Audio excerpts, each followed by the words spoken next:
The U.S. prosecutors just launched a criminal investigation targeting Fed Chair Jerome Powell, tied to questions about the Federal Reserve's headquarters renovation project and Powell's prior testimony to Congress. The renovation has been reported around $2.5 billion, and the investigation involves subpoenas and the threat of criminal charges. Powell released a video and says, "This is not really about construction. It's political pressure aimed at influencing interest rate policy." So what will happen to the market, and what happened in history when the White House interferes with the Fed? It means the market is being forced to price a new risk.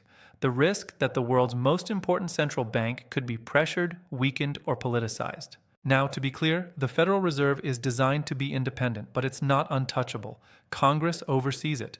Officials can investigate wrongdoing. That's normal. What's not normal is the perception, right or wrong, that law enforcement is being used as a lever to influence monetary policy.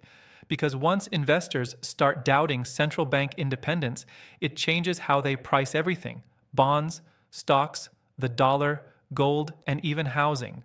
And that brings us to the key question for investors. What exactly is the market reacting to? It's not just Powell might be in trouble, it's the bigger implication. If political pressure changes the Fed's reaction function, meaning how it decides rates, then inflation expectations, rate expectations, and risk premiums can all shift. When investors hear pressure on the Fed, the first reaction is a credibility trade. The dollar tends to weaken, gold tends to catch a bid, and volatility rises because the market starts pricing a new risk premium, uncertainty about how interest rate decisions will be made. And all of these is happening right now. Gold jumped to a record around $4,600 an ounce. The dollar index fell 0.4% to 98.84, with the euro up 0.33% at $1.16975. And stocks go extremely volatile as investors tried to figure out whether this is a contained headline or the start of a bigger institutional fight. Now here's the deeper point. This isn't about liking Powell or disliking Powell. It's about the Fed's independence as an asset. And history gives us a warning label. In the early 1970s, President Nixon wanted a strong economy heading into the 1972 election. Nixon then pressured Fed Chair Arthur Burns to keep policy easier heading into an election by significantly lowering interest rates. The short-term effect looked fine, but the long-term effect was ugly. Inflation became entrenched, and markets eventually paid for it through years of instability and painful tightening later. The lesson is simple. When politics pushes monetary policy toward the short term, the bill comes due in the long term. But there's also an example of the opposite.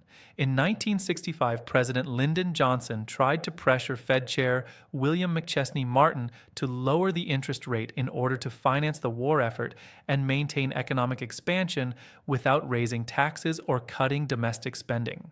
Martin didn't fold. He was concerned about rising inflation and believed the economy needed a tighter monetary policy. President Johnson was furious and summoned Martin to his Texas ranch. According to historical accounts, the president physically shoved Martin against a wall, yelling, "Boys are dying in Vietnam, and Bill Martin doesn't care." Martin held his ground and famously described the Fed's job as to take away the punch bowl just as the party is getting good. And in December 1965, the Federal Reserve Board voted to raise the discount rate. So what happens next from here? There are three realistic paths, and each one has a different market fingerprint you can watch. Path 1 is containment. The investigation stays narrow, the messaging cools down, and institutions avoid escalation. Powell keeps doing his job, the Fed keeps communicating normally, and markets gradually treat this as a headline shock rather than a structural change. In that scenario, the initial move partially reverses. Volatility settles, gold gives back some gains, the dollar stabilizes, and stocks go back to trading mostly on earnings and inflation data. The key tell is that long-term yields stop moving on credibility fear and start reacting like normal to economic releases. Path 2 is escalation. More legal pressure, louder political messaging, and a longer news cycle that keeps the Fed in the crosshairs. The market starts pricing a higher risk premium because investors don't like uncertainty about the rules of the game. In that world, you get repeated risk-off waves. The dollar tends to stay softer, precious metals remain supported, and equities get choppier because every headline becomes a volatility catalyst. The key tell is persistent gold strength and dollar weakness even on days when the macro data doesn't justify it, because investors are hedging institutional risk, not just inflation risk. Path 3 is the tricky one, a perceived policy pivot.